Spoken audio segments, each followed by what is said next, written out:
Bonjour à tous, Marco, rc.com 83. Donc aujourd'hui, comme convenu, la suite unboxing du deuxième crawler un dixième.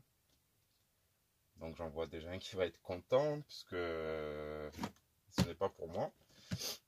C'est quelque chose que j'ai conseillé à quelqu'un. Bon, j'avais acheté pour le revendre et mon ami, bon, qui est sur Paris, hein, donc on ne se verra pas tout de suite, mais bientôt. Voilà, il veut commencer dans le crawler et ben, je lui ai dit j'ai ça et ça l'a intéressé. Alors pourquoi vraiment je conseille celui-là? Donc c'est le RGT EX 8600. C'est vraiment une petite référence, hein, dans la gamme des crawlers.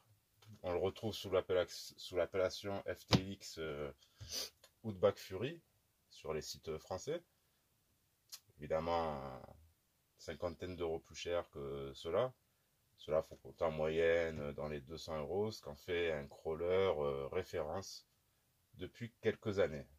Franchement, RGT, très bonne marque. Ils ont commencé avec les petits Outback, des moteurs de 370, 380, je crois même qu'ils sont à 390.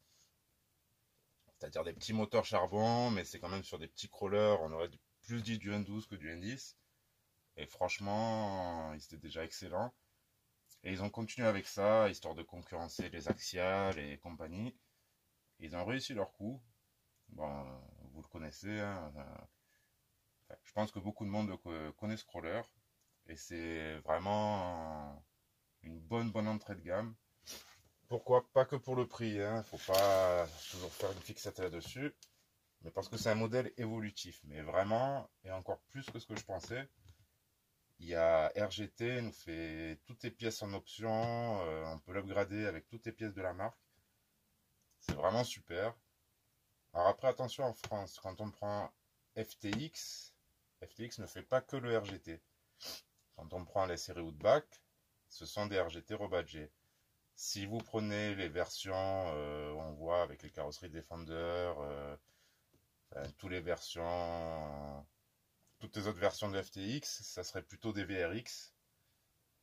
C'est peut-être pas des mauvais crawlers d'entrée de gamme, mais disons des limités quant à la personnalisation du véhicule.